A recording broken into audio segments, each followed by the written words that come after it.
Alright guys, so somebody told me that if you were a beginner in taking the red pill and becoming Neo and waking up out of the matrix or simulation or false reality that everybody seems to be operating within, or at least they're operating under some sort of constraints that are in an unseen realm that we cannot exactly pinpoint, right? So they told me that for you newbies, we should start with Operation Northwoods, right? So if you don't believe in any conspiracy theories, here's a conspiracy theory that was propagandized back in the day in 1960s, saying that it was a conspiracy theory. The government came out and said that this Operation Northwoods was a conspiracy theory, and then it came out and declassified documents to be true. Now, let's go. Let's start. Operation Northwoods was a proposed false flag operation that originated within the U.S. Department of Defense of the United States government in 1962. Okay, so there's two key words in that sentence, right, if you break it down, and it's not these.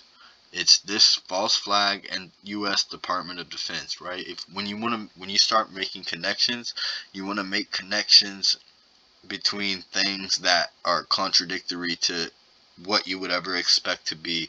You know what I'm saying? You would never expect the U.S. Department of Defense to operate a false flag operation that ends up with a bunch of people getting murdered and fucking freaking genocided, right? Excuse my language. So, false flag. What even is a false flag? Like, most people who don't believe in any conspiracy theories have no idea what a false flag is, but let's go to it. A false flag operation is an act committed with the intent of disguising the actual source of responsibility and pinning blame on another party. The term false flag originated in the 16th century as an expression meaning an intentional misrepresentation of someone's allegiance. The term was originally used to describe a ruse in naval warfare whereby a vessel flew the flag of a neutral or enemy country in order to hide its true identity. The tactic was initially used by pirates and privateers. Pause the video if you want to read that. To deceive other ships into allowing them to move closer before attacking them. It later was deemed an acceptable practice during naval warfare according to international maritime laws, provided the attack vessel displayed its true flag before commencing an attack. So if you need to read that on your own, I'm not going to break it down, but that's what a false flag is. And it's crazy. Now, what's the United States Department of Defense? The United States Department of Defense is an executive branch department of the federal government of the United States, charged with coordinating and supervising all agencies and functions of the U.S. government directly related to national security. Oh wow, look at this picture. Masonic. In the United States Armed Forces, as of November 22nd, the U.S. Department of Defense is the second largest employer in the world after India. The second largest employer in the world after India, and potentially China if including the Central Military Commission with over 1.4 million active duty service personnel including soldiers, marines, sailors, airmen, and guardians. The Department of Defense also maintains over 778,000 National Guard. What do you think the 778,000 National Guard are for? We always thought it was going to come through FEMA. No, it'll be a DOD directive given to FEMA, funded by the Department of Defense to go ahead and wrap up all dissenters and place them in FEMA camps, and if they believe in God, cut their heads off. And revisit reservists and over 747,000 civilians, bringing the total to over 2.91 million employees. So you know what the DOD is, you know what a false flag is. Now, let's go back. Fidel Castro had taken power in Cuba in 1959 and began allowing communists into the new Cuban government, nationalizing U.S. business and improving relations to the Soviet Union, accusing the concern of the U.S. military due to the Cold War. Look, check out this guy, right? Part of it, definitely a Freemason. But anyway, you guys need to go read this whole document. If you don't believe in any conspiracy theories and you're new, you got to start here, because once you realize this is reality, Operation Northwoods is possible. How can you get any worse than that? How could you disbelieve any conspiracy theory after reading this? Like, this is where it all starts. Here. If you don't want to read that whole thing, just watch this. And the CIA, to be carried out by the CIA, to commit acts of terrorism on Americans and blame them on Cuba. So JFK, the president, rejected the proposal. What do you... One second, guys. Here. What Restart it. about Operation Northwoods, the CIA, to be carried out by the CIA to commit acts of terrorism on Americans and blame them on Cuba? So JFK, the president, rejected the proposal. What do you make that this was on the table, Operation Northwoods? So it's interesting. First, I'm glad that JFK rejected it. That's a good sign. So we have to understand that good ideas are oftentimes born from bad ideas. I had a really good friend of mine who actually went on to become a pastor. And he used to say all the time that he wanted all the bad ideas on the table. Like, give me all your bad ideas every time we had any kind of conversation. And I was always one of those people who's like, isn't a bad idea just a waste of time? And he was like, no, because the best ideas oftentimes come from bad ideas. So again, Cuban Missile Crisis, mass hysteria in the United States about nuclear war from Cuba, missiles blowing up American cities faster than we could even see them coming. It makes sense to me that a president would go to especially the part of CIA, which is the Special Activities Division. It makes perfect sense to me that the president would go to a division called Special Activities, whose job it is to create, crazy ideas that have presidential approval, but nobody knows they exist. So it makes sense that he would challenge a group like that to come up with any wacky idea, right? Come up with anything. Just let's start with something, because we can't bring nothing to the table. We have to do something about this Cuban issue. And then that's how an operation like that could reasonably be born. Not because anybody wants to do it, but because they were tasked by the president to come up with 5 ideas.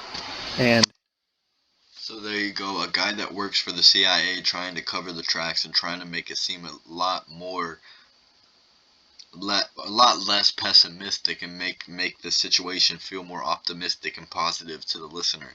So if you really think about it, why would this guy defect from the CIA? There's no way they would allow that to happen. He's definitely working for the CIA still on this show, delivering propaganda. You heard what he said. He didn't say, oh yeah, the DOD's bad for trying to kill Cuban friendlies, or at least arm the Cuban friendlies and have planes fly into American buildings and then blame it on Cuba so we can start a war and fund both sides of the war and get rich from the weapon contracts after and all this stuff. There's one more thing I want to show you guys. This is Operation Northwoods in 8 minutes, rabbit hole, going down the rabbit hole. Alright, check this out.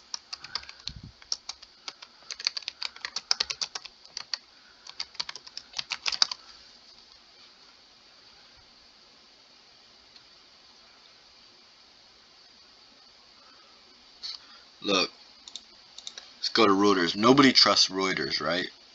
Fact check.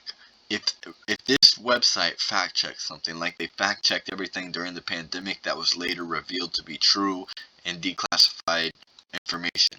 Fact check. DOD directive did not authorize lethal military force on U.S. citizens.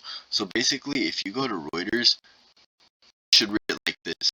DOD directive definitely authorized lethal military force on U.S. citizens. Right? That's how you're really supposed to read it. Posts on social media in October said instructions had been sent in late September to the Pentagon to allow the U.S. military to use lethal force against citizens on U.S. soil, overriding the Posse Comitatus prohibition. Some also claimed the change was timed with the U.S. elections on November 5th. This is cap, bro, because watch, if I go to DuckDuckGo, I can find the official declassified document. It might take me a minute, bear with me.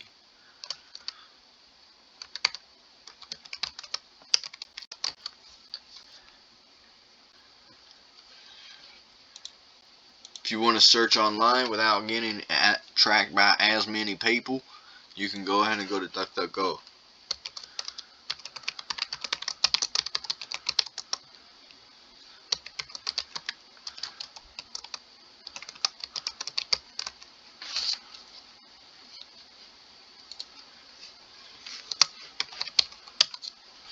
Alright, here we go, guys.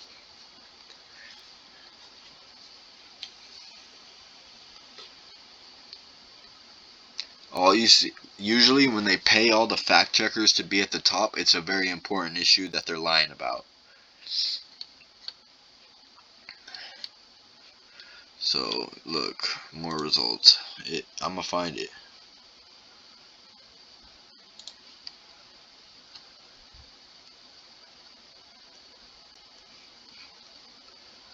I might have found it, guys.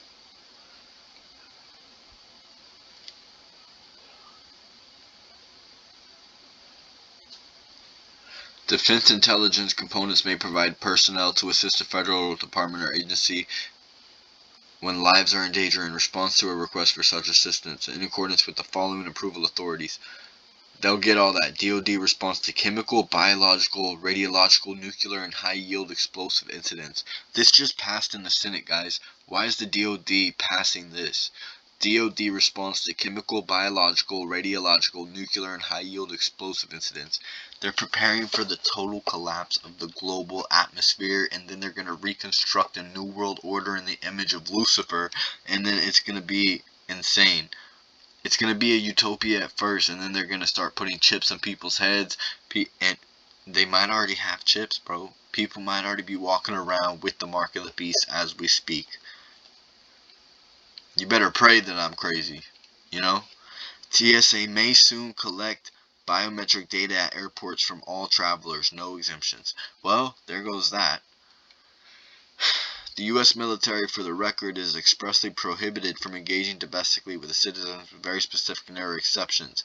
Whoever, except in cases and under circumstances expressly authorized by the Constitution of Congress, a world court, willfully uses any part of the Army, the Navy, Marine Corps, or Space Force as a posse or otherwise to execute the law shall be fined under this title. That's what we're supposed to believe. They don't care about the Constitution, man. You think they really care about it? They wrote the laws in the first place. They'll break them and build new laws to their liking. It's all over. You're about to see World War III. You're about to see mass plagues released on humanity. You're about to see crypto go to the moon. You're about to see the dollar go to zero. You need to wake up now before it's too late.